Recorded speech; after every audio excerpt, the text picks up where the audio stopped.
disque dur. Bonjour à tous. Bonjour Compile. Salut Cyril, alors aujourd'hui on parle des disques durs il paraît. Ah bon? Ah, j'aurais préféré parler de disquettes en fait.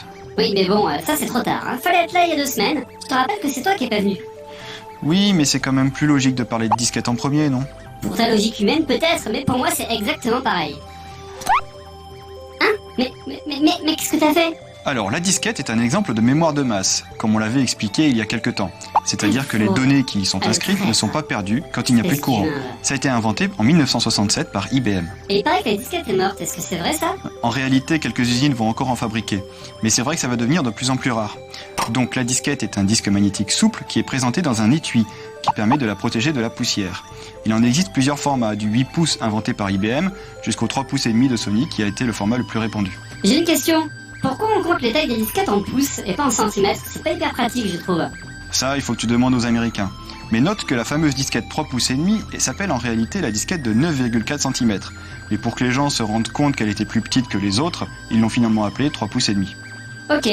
Donc alors si c'est un disque magnétique, est-ce que ça veut dire qu'on peut la coller sur la porte du frigo? Non, ça veut dire que sur le disque, il y a des millions de particules métalliques qui sont orientées d'une certaine manière. C'est leur orientation qui définit les 0 et les 1 sur le disque.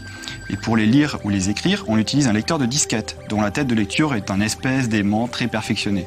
Et ça marchait bien ça a pas l'air super fiable comme système. Par rapport à la RAM ou même des disques durs, là c'est chaud quand même. J'imagine que si on touche le disque sans faire exprès, on l'abîme direct. Non, si un humain touche le disque avec ses doigts, ce qu'il risque de faire, c'est surtout de laisser de la graisse. Mais en général, on pouvait le nettoyer, ça. Ah ouais, les humains, c'est vrai que c'est plein de graisse. Je suis au régime, je te signale. Par contre, si tu passes une disquette à côté d'un aimant, par exemple un haut-parleur, il y avait de grandes chances que la majorité des données soient perdues.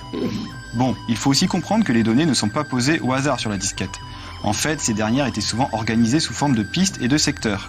Comme ça, on pouvait dire au lecteur de disquette « Charge-moi les données de la piste 34, secteur 2 ». Ah, et pour une fois là, j'ai l'impression que c'est moi qui vais t'apprendre un truc. Est-ce que tu savais qu'il y avait 2 faces sur une disquette?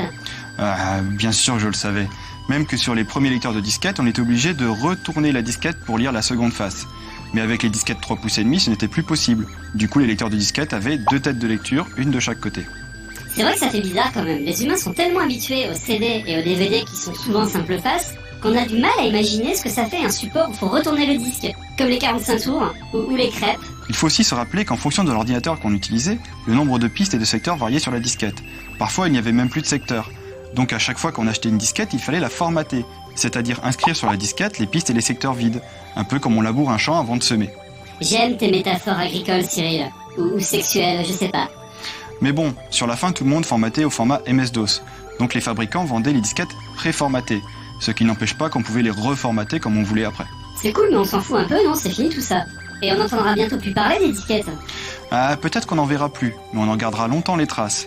Par exemple, sur un PC sous Windows, les lecteurs de disquettes seront toujours les lecteurs A et B, et le premier disque dur sera certainement à la lettre C pendant longtemps, même si l'ordinateur n'est plus équipé de lecteur de disquettes. Oh, encore une belle aberration humaine. Vous appelez ça comment déjà?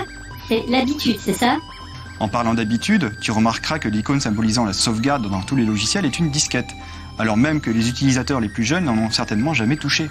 Bon, c'est pas logique et ça m'énerve. Je sauve et pas sur disquette. Sur disque dur, monsieur.